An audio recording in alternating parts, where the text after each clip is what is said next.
Bismillahirrahmanirrahim. Assalamualaikum warahmatullahi wabarakatuh. Alhamdulillahi wahdah wassalatu wassalamu ala rasulillah wa ala alihi wa sahbihi wa man tabi'ahu wa nasarahu wa man walah wa la hawla wa la quwwata illa billah. Rabbi shrah li sadri wa yassir li amri wa hlul uqdatan min lisani yafqahu qawli. Rabbi yassir wa la tu'assir, Rabbi tambim bil khair. Wala hawla wala quwwata illa billahil aliyyil azim. Alhamdulillah, sentiasa kita bersyukur kehadrat Allah Ta'ala kerana Allah masih mengurniakan nikmat-nikmatnya kepada kita semua. InsyaAllah pada hari ini kita sambung semula kuliah tafsir dan tadabbur Al-Quranul Karim, sambungan surah Al-Qalam, iaitulah surah yang ke-68 dalam Al-Quranul Karim. Pada kuliah yang lepas, Alhamdulillah, kita dah sampai sehinggalah ayat 33. So, pada hari ini insyaAllah kita sambung bermula ayat 34 sehinggalah nanti ayat-ayat seterusnya insyaAllah ta'ala. Allah subhanahu wa ta'ala berfirman, A'udhu billahi minasyaitanir rajim. Inna lilmuttaqina 'inda rabbihim jannatin na'im. Afanaj'alul muslimina kal mujrimin. Ma lakum kayfa tahkumun. Am lakum kitabun fihi tadrusun.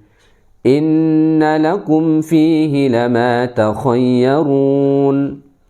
Am lakum aymanun alayna balighatun ila yawmil qiyamati. Inna lakum lama tahkumun. Salhum ayyuhum bidhalika za'im. Am lahum syuraka'u falyatu bisyurakaihim in kanu sadiqin. Yawma yukshafu an saqin wa yud'auna ila as-sujudi fala yastati'un. Khashi'atan absaruhum tarhaquhum dhillah. وَقَدْ كَانُوا يُدْعَوْنَ إِلَى السُّجُودِ وَهُمْ سَالِمُونَ. Baik, Allah Subhanahu wa taala berfirman pada ayat 34. Inna lil muttaqina 'inda rabbihim jannatin na'im. Sesungguhnya orang-orang yang bertakwa disediakan bagi mereka taman-taman syurga yang penuh nikmat di sisi Tuhan mereka. Tuan-tuan dan puan-puan muslimin dan muslimat yang dikasihi dan dirahmati Allah Subhanahu wa taala. Pada ayat-ayat sebelum ni Allah Taala menjelaskan kepada kita tentang orang-orang kafir yang Allah Taala turunkan kepada mereka azab. Maka penghujung kisah itu Allah Ta'ala sebut kadzalikal adzab wal adzabul akhirati akbar law kanu ya'lamun. Demikianlah seksa yang telah Allah timpakan kepada orang-orang yang ingkar dekat dunia. Wal adzabul akhirati akbar, dan azab negeri akhirat itu jauh lebih besar. Law kanu ya'lamun, sekiranya mereka mengetahuinya. Pada ayat 34 ni Allah menjelaskan kepada kita tentang orang-orang yang bertakwa dan ganjaran yang Allah Subhanahu wa taala beri kepada mereka. Berulang kali saya sampaikan, inilah cara Al-Quran menyampaikan petunjuk-petunjuknya kepada kita. Apabila Al-Quran menjelaskan tentang orang-orang yang mendapat azab, maka selepasnya Al-Quran pasti menjelaskan tentang orang-orang yang mendapat nikmat daripada Allah Subhanahu wa taala. Maka pada ayat 34 ni Allah Taala berfirman, Inna lil muttaqin. Inna lil muttaqina 'inda rabbihim jannatin na'im. Sesungguhnya bagi orang-orang yang bertakwa di sisi Tuhan mereka ada taman-taman syurga yang penuh dengan kenikmatan. Ya. Jadi pada ayat ni Allah Subhanahu wa taala menjelaskan bahawa orang-orang yang bertakwa. Siapakah itu orang-orang yang bertakwa? Orang-orang yang takut akan azab Allah Subhanahu wa taala, sehingga kan mereka meninggalkan perkara-perkara yang ditegah oleh Allah Subhanahu wa taala semasa mereka hidup dekat dunia, ya, maka mereka akan mendapatkan nikmat syurga daripada Allah Subhanahu wa taala, naim, yang mana syurga itu penuh dengan kenikmatan. Pada ayat ni Allah Subhanahu wa taala menyandarkan syurga kepada naim. Iaitulah naim ni artinya yang penuh kenikmatan. Kenapa demikian? Kenapa Allah Taala sebut jannatin naim? Ya. Li'annahu laysa fiha illa an-na'im al-khalis. Kerana di dalam syurga itu tidak ada melainkan kenikmatan. Sebab tu di dalam syurga itu sepenuhnya adalah kenikmatan. Berbeza dengan di dunia. Kalau dekat dunia ni tidak dinafikan ada nikmat dunia, tetapi tidak selamanya nikmat.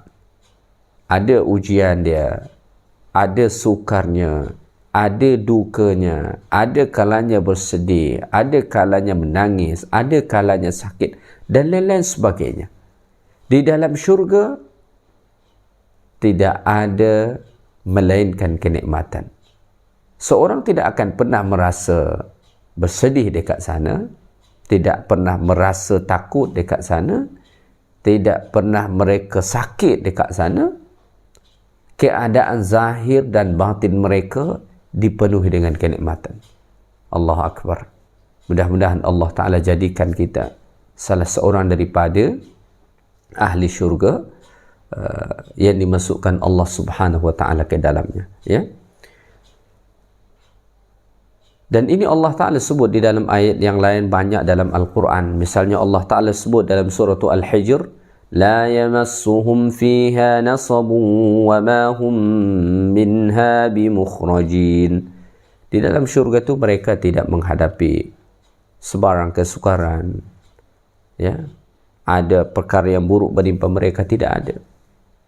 Semuanya adalah kenikmatan. Wa ma hum bimukhrajin, dan mereka tidak akan dikeluarkan daripada syurga tersebut, ya. Oleh kerana itulah Al-Hasan pernah berkata, kata beliau, kullu na'imin za'il illa na'im ahlil jannah. Semua kenikmatan pastilah akan binasa, pasti akan berakhir, pasti akan fana, melainkan kenikmatan ahli syurga, ya. Segala bentuk kenikmatan pasti akan berakhir, melainkan kenikmatan ahli syurga, ya.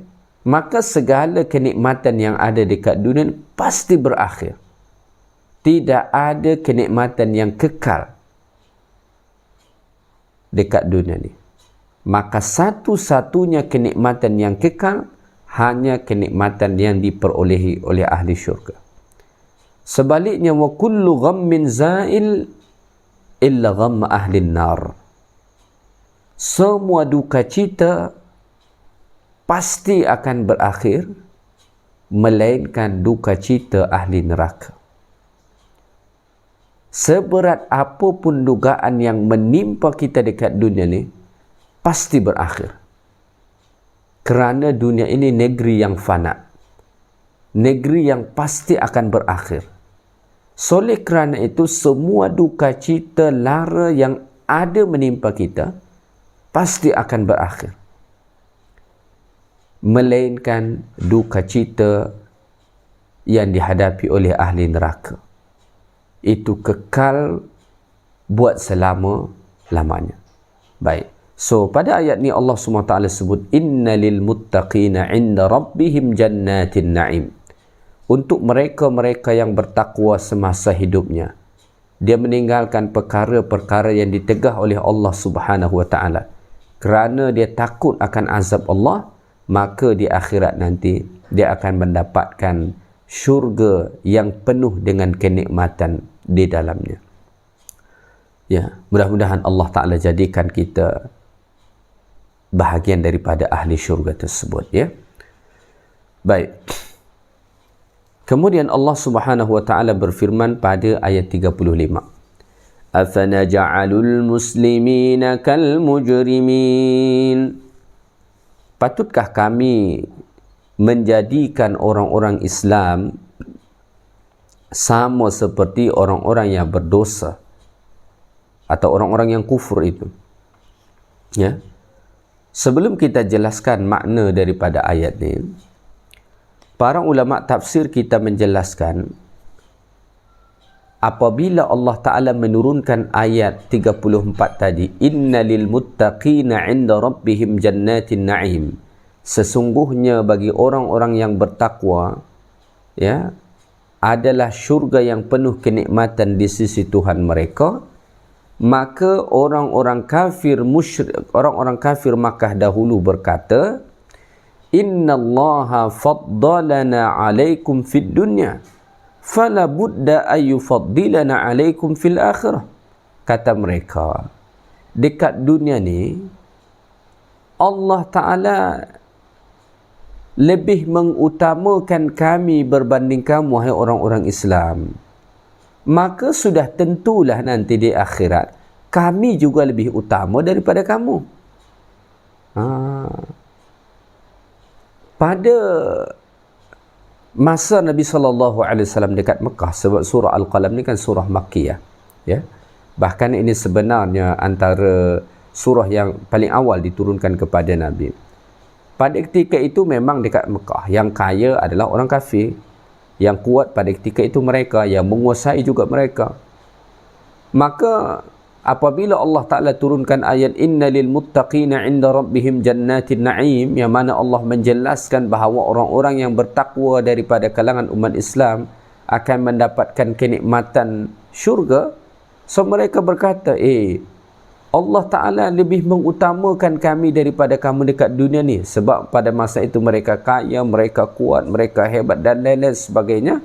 Fala budda ayyufaddilana alaikum fil akhirah, maka sudah tentu nanti di akhirat pun, kalau betul macam yang kamu kata tu ada akhirat, ya, sebenarnya kan mereka tidak beriman ada akhirat, tapi mereka mengatakan andai katalah betul ada akhirat itu macam yang kamu sebut, sudah tentulah dekat sana kami juga lebih mulia daripada kamu.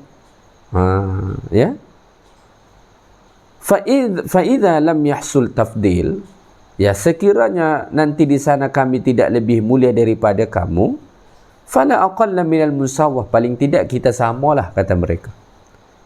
Jadi mereka tidak menerima kalau mereka dikatakan masuk ke dalam neraka mendapat seksa. Kata mereka tak mungkin, sebab dekat dunia ni kedudukan kami lebih tinggi daripada kamu, so dekat akhirat nanti sudah tentulah kami lebih tinggi. Ataupun kalau kami tidak lebih tinggi, tidak lebih mulia berbanding kamu, sekurang-kurangnya kita sama ratalah dekat sana, kata orang-orang kafir, ya. Mereka ingat sama kehidupan dunia dengan kehidupan akhirat. Mereka ingat keadaan seseorang dekat dunia ni, ya, daripada sisi dunia sama dengan keadaan dia dekat akhirat. Dia ingat kalau dia kaya dekat dunia, dia akan kaya dekat akhirat. Dia ingat kalau dia senang dekat dunia, dia akan senang dekat akhirat, ya. Dan seterusnya. Dunia dan akhirat itu negeri yang berbeza. Negeri yang berbeza. Dunia ni adalah negeri kita untuk beramal ibadat. Akhirat adalah darul jaza, negeri di mana Allah Ta'ala membalas semua amal perbuatan yang dilakukan oleh manusia. Jadi pengajaran bagi kita ni, jangan pernah kita ingat sama kehidupan dunia dengan kehidupan akhirat. Dia tak pernah sama. Kaya macam mana pun seseorang tu dekat dunia, belum tentu dia kaya dekat sana. Mulia macam mana pun seseorang tu dekat dunia, dekat sana dia belum tentu mulia. Berbeza. Boleh jadi orang yang dipandang hina rendah dekat dunia, dia mulia dekat sana. Dan sebaliknya boleh jadi orang yang dipandang mulia kaya raya dekat dunia, di sana dia dipandang hina dan sungguh melarat. Kehidupan dunia dan akhirat tak boleh disamakan. So, oleh kerana itulah Allah Ta'ala menurunkan ayat 35 ni, ya. Kata Allah, afanaj'alul muslimina kal mujrimin. Patutkah kami menjadikan orang-orang Islam yang taat itu sama seperti orang-orang yang berdosa? Kalau kita lihat secara zahirnya ayat ni, maka Allah Ta'ala seolah-olah bertanya, afanaj'alul muslimina kal mujrimin. Tetapi dekat sini Allah Ta'ala bukanlah sedang bertanya, melainkan Allah Ta'ala sedang mengingkari apa yang mereka katakan. Maka dari sisi bahasa, ulama-ulama kita mengatakan istifham yang ada pada ayat 35 ni disebut dengan istifham ingkari. Seolah-olah zahirnya bertanya, tetapi hakikatnya Allah mengingkari. Ya? Maksudnya kami tidak mungkin menjadikan orang-orang Islam yang taat itu sama dengan orang-orang yang berdosa. Tak mungkin sama ganjaran. Kenapa tidak sama ganjaran mereka di akhirat? Kerana amalnya tak sama. Orang Muslim menyembah Allah, mentauhidkan Allah. Mereka orang-orang yang berdosa menyembah berhala-berhala, menyembah selain daripada Allah. So, sudah tentu tidak mungkin sama ganjaran dia. Kan? Orang-orang Islam tunduk terhadap syariat Allah. Manakala orang-orang yang berdosa ni, orang-orang kafir ni, kerja mereka menentang syariat Allah. Mana mungkin sama ganjaran? Ya? Maka la yastawil mu'min wal kafir fil jaza. Tidak mungkin sama balasan orang-orang mukmin dan orang-orang kafir. Tak mungkin sama. Kama la tastawi sifatuhuma, sebagaimana sifat mereka tidak sama. Sebagaimana amalan mereka tak sama, maka balasan mereka juga tak sama. Ya. Kerana akhirat itu adalah negeri Allah Ta'ala membalas semua amal ibadat yang dilakukan oleh manusia. In khairan fa khairun, in syarran fa syarrun. Jika seseorang itu melakukan amal-amal kebaikan semasa hidupnya, maka Allah Ta'ala akan memberi balasan kebaikan-kebaikan pula di dekat sana. Sebaliknya, kalau semasa hidupnya dia derhaka, dia berdosa, dia maksiat, dia menentang Allah, maka nanti Allah Ta'ala akan balas keburukan kepada dia di akhirat. Sesimpel itu, ya. Baik, seterusnya Allah Subhanahu Wa Ta'ala masih membantah lagi, ya, apa yang mereka katakan tadi. Kata Allah Ta'ala pada ayat 36, Ma lakum kaifa tahkumun. Apa sudah jadi kepada akal kamu? Bagaimana kamu menetapkan hukum yang terang-terang salahnya itu? Ini Allah Ta'ala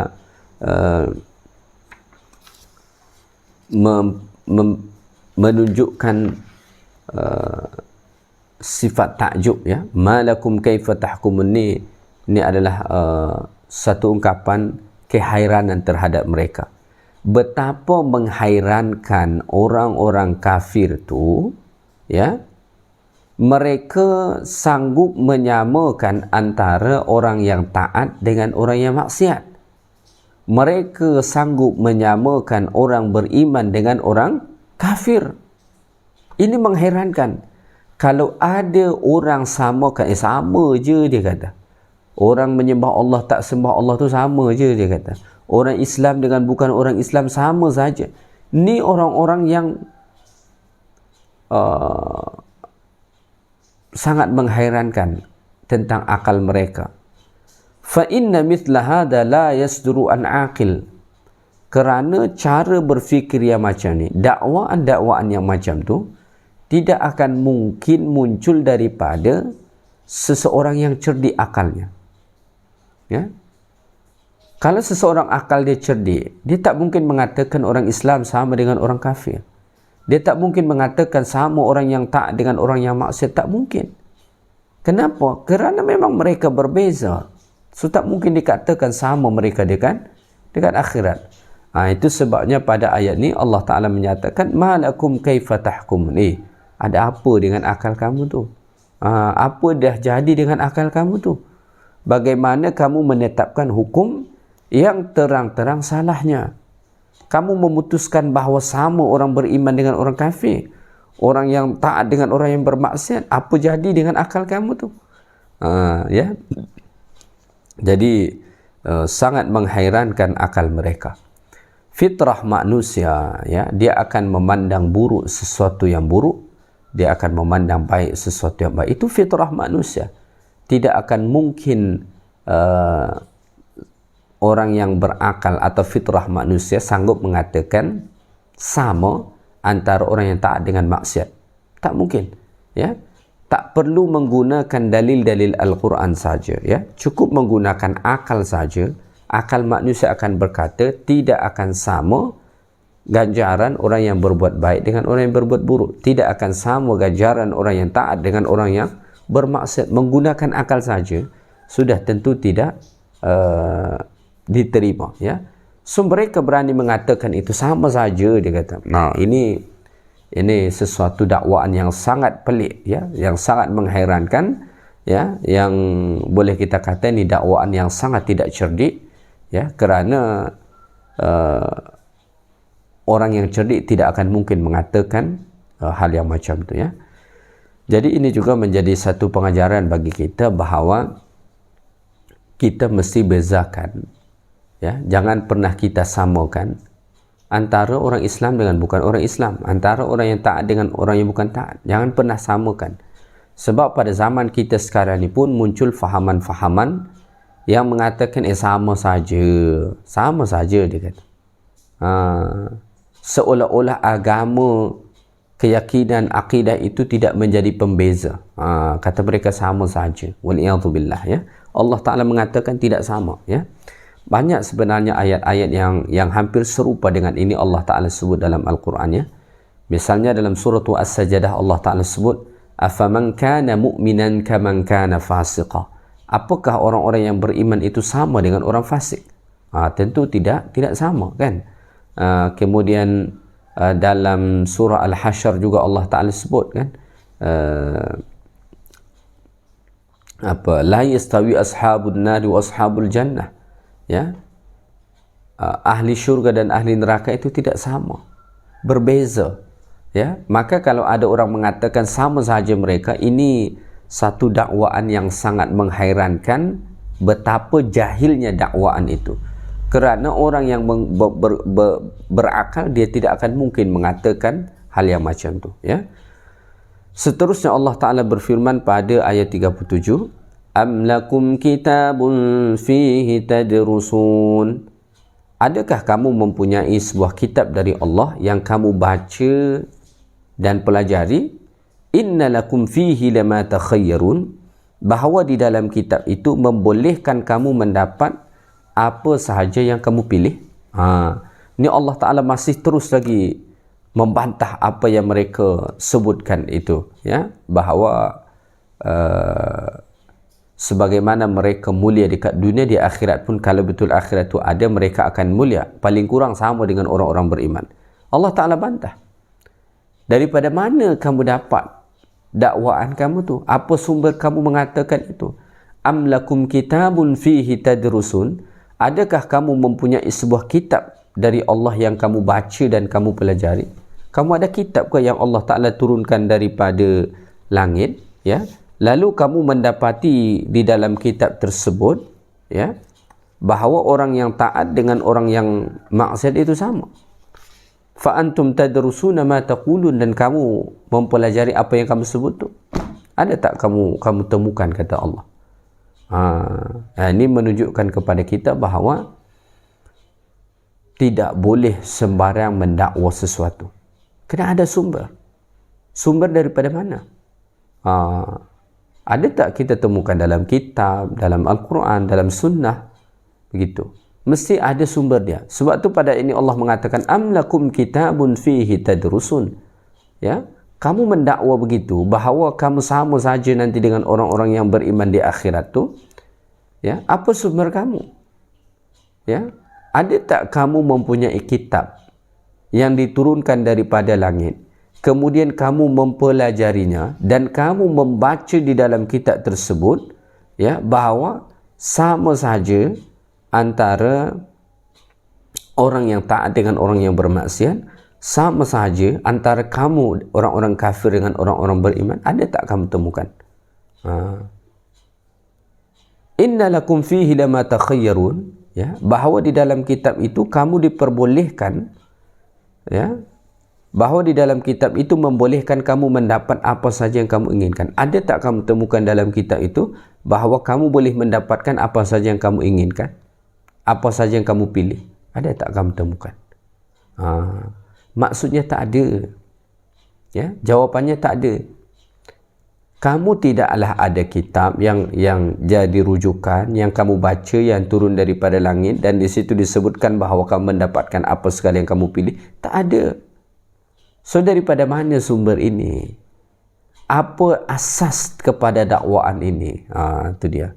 Ya, jadi macam saya sebut tadi, kita kalau hendak mendakwa sesuatu, ya, nak menyatakan sesuatu, kenalah ada sumber, ya, kena ada sumber rujukan. Kita tidak boleh sekadar mengeluarkan satu pendapat kita sendiri tanpa ada sumber rujukan kita, ya, tanpa ada sumber rujukan kita menjelaskan asas kepada dakwaan kita tu. Mesti ada sumber dia, ya.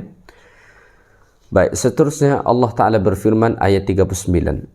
Am lakum aymanun alayna balighatun ila yaumil qiyamati inna lakum lama tahkumun.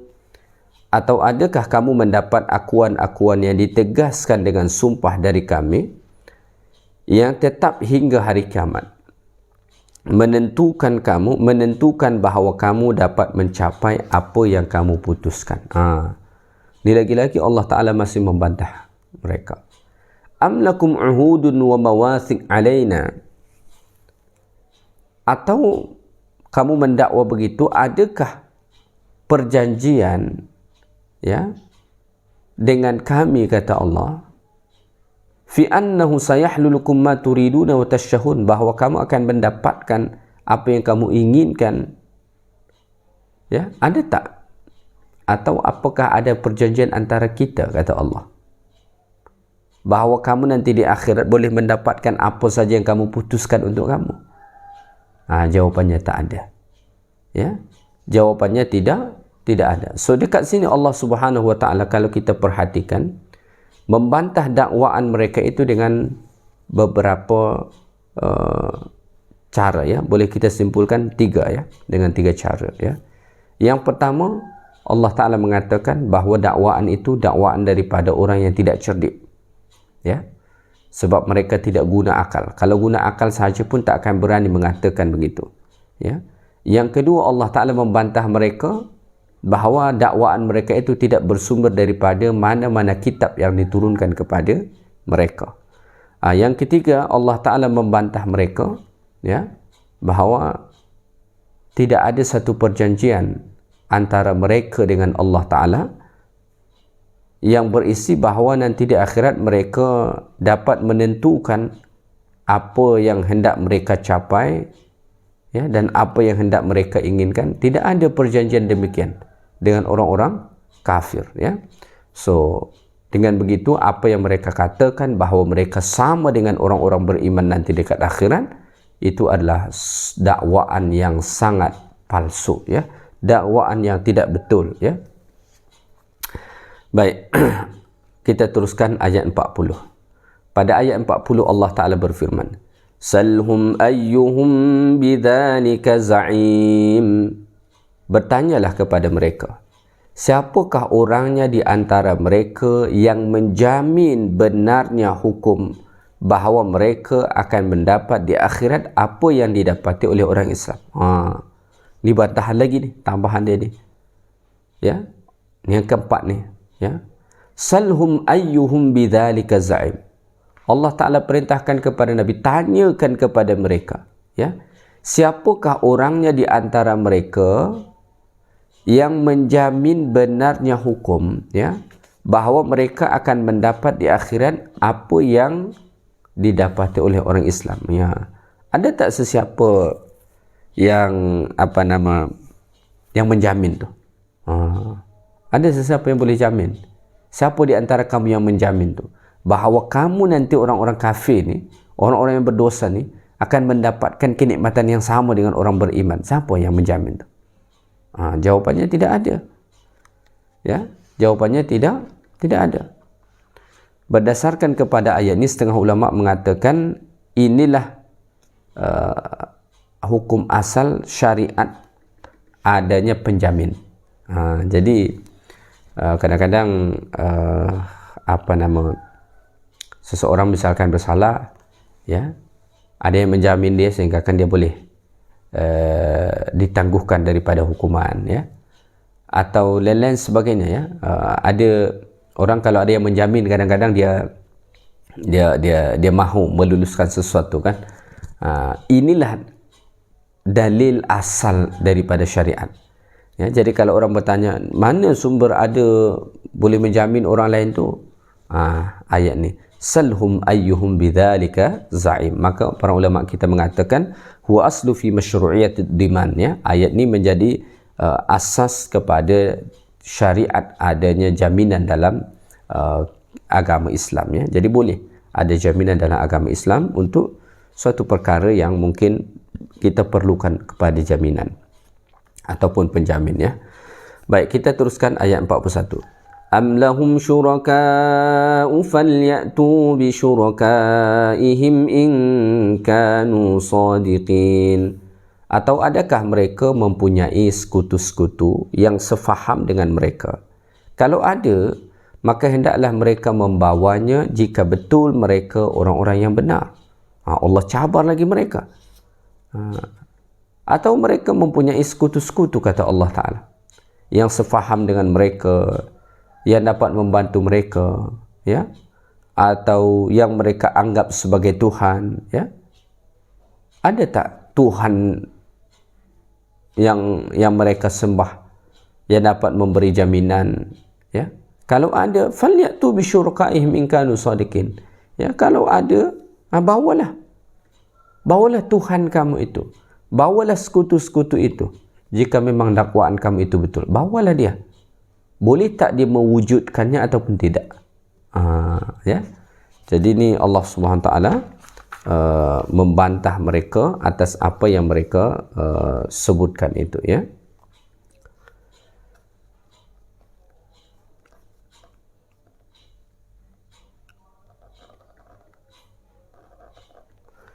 Baik, kita teruskan ayat 42. Yauma yukshafu an saqin wa yud'auna ila as-sujudi fala yastati'un.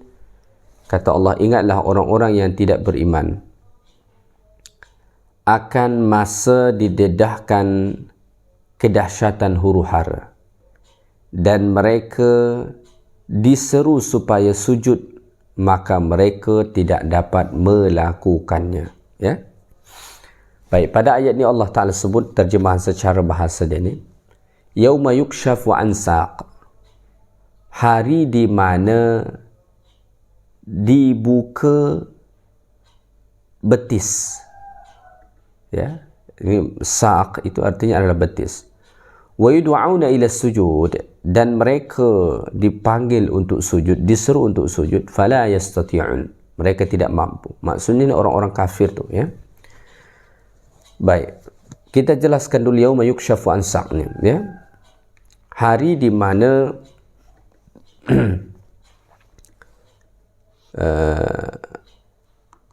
dibuka betis, ya. Betis apa yang maksudkan dekat sini? Ada yang mentafsirkan berdasarkan riwayat hadis Bukhari, ya, yakshifu rabbuna an saqihi, nanti Rabb kita akan membukakan betisnya. Tapi ini agak sukar ni, ya, agak berbahaya ni kalau disampaikan. Kenapa? Nanti orang akan menyerupakan Allah dengan makhluk, ya. Saya lebih suka dengan apa yang dijelaskan oleh setengah ulama tafsir, ya. bahawa maksud yauma yukshafu an saq, hari di mana terbuka betis, ya, ini adalah bahasa yang tak boleh kita fahami secara harfiah, ya, tetapi kita mesti fahami dia sebagai bahasa metafora, ya. Terbukanya betis ini biasanya, kata para ulama, ini menggambarkan keadaan yang menggerunkan.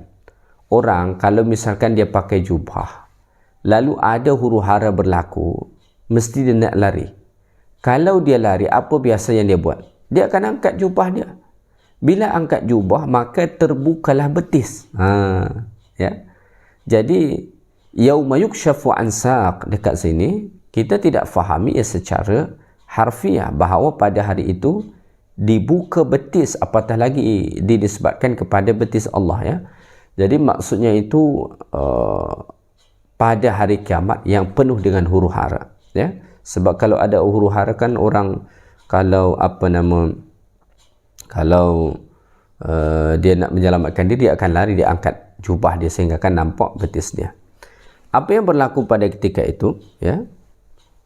Yud'auna ila sujudi fala yastati'un, ya. Mereka akan dipanggil, diseru untuk sujud, ya, tetapi tidak ada, mereka tidak sanggup sujud pada ketika itu, ya. Ini sebagai balasan yang Allah Ta'ala beri kepada mereka. Dekat dunia mereka tidak mahu sujud kepada Allah Subhanahu Wa Ta'ala, ya. Maka di akhirat nanti, ketika mana Allah Ta'ala menyeru untuk semua sujud, mereka nak sujud pun tak boleh. Mereka nak sujud pun tak boleh. Jadi ini jadi satu pengajaran bagi kita, ya. Selagi mana kita masih boleh sujud, banyakkanlah sujud kepada Allah. Sebab orang-orang yang tidak mahu sujud kepada Allah Ta'ala hari ini, nanti di akhirat mereka tidak akan dapat sujud kepada Allah Subhanahu Wa Ta'ala, ya.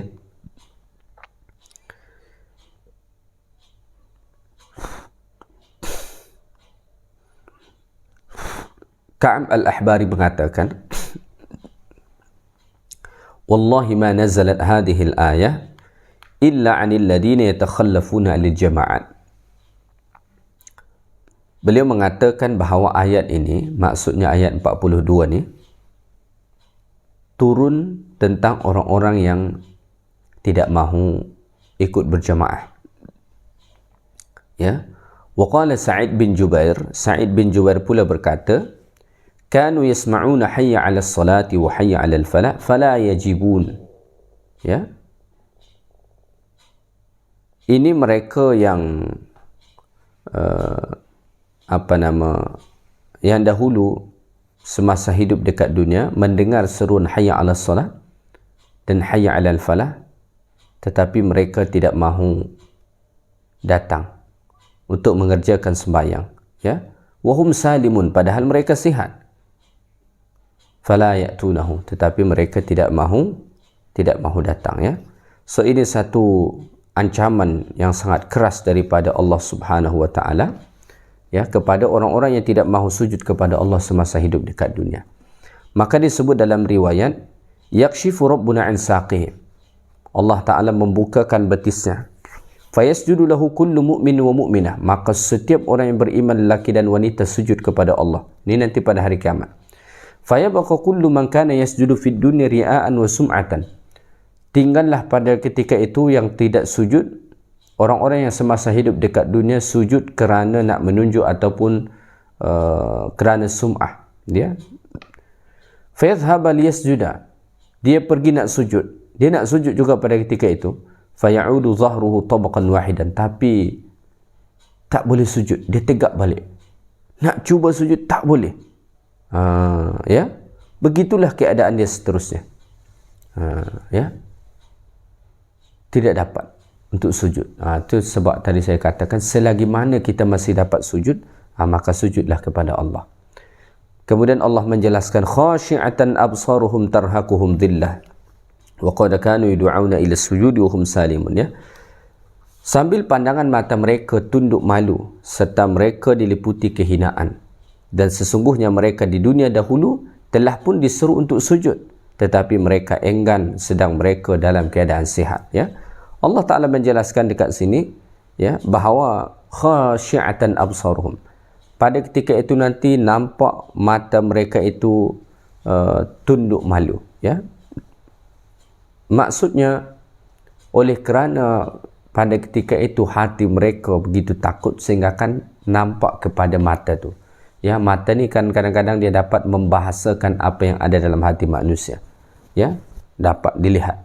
Maka ada ungkapan mengatakan walaupun lisan tidak berkata-kata, tetapi matanya boleh memberikan penjelasan. Ya, jadi pada ketika itu mata mereka tunduk takut. Kenapa? Kerana mereka sedang menghadapi keadaan yang sangat sukar pada hari kiamat. Lalu Allah mengatakan, وَقَدْ كَانُوا يُدْعَوْنَ إِلَى السُّجُودِ وَهُمْ سَالِمُونَ. Semasa mereka hidup dekat dunia, mereka sudah disuruh pun untuk sujud, tetapi mereka tidak mahu, padahal mereka sihat. Dilaungkan azan, mereka dengan azan untuk mengerjakan sembahyang, untuk sujud kepada Allah. Mereka sihat tetapi tidak mahu.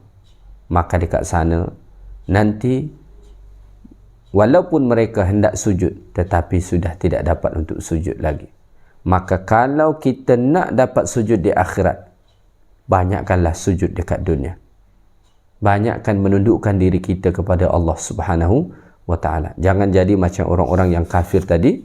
Semasa hidup dekat dunia, mereka tidak mahu sujud kepada Allah, maka di sana pun mereka tidak dapat sujud kepada Allah Ta'ala. Maka pengajaran daripada sini untuk kita, jaga sembahyang kita, jaga sembahyang kita, sujud kepada Allah Ta'ala. Ya, sebaik-baiknya lagi jaga termasuk sembahyang berjamaah. Ya, sebab ada yudu'aun dekat situ diseru melalui apa untuk sujud? Azan. Ada hayya 'alas salah dan ada hayya 'alal falah. Oleh kerana itulah yang terbaik, kita mesti menjaga sembahyang kita, ya, dan lebih utama lagi jaga sembahyang kita dengan mengerjakan secara berjamaah. Ya. Baik, saya ingat sekadar itu saja kuliah kita pada hari ini. Mudah-mudahan ayat-ayat Allah Ta'ala ni bermanfaat kepada kita, dapat menambah petunjuk kepada kita, dan yang paling penting dapat kita amalkan dalam kehidupan kita, insya-Allah. Ya, insya-Allah kita akan sambung pada kuliah yang akan datang, masih surah Al-Qalam ayat yang berikutnya, insya-Allah, bermula dari ayat 44 pada kuliah yang akan datang, insya-Allah. Yang baik daripada Allah, segala yang kurang daripada saya, moga-moga bermanfaat untuk kita semua. Subhanakallahumma bihamdik, asyhadu an la ilaha illa anta, astaghfiruka wa atubu ilaik. Assalamualaikum warahmatullahi wabarakatuh.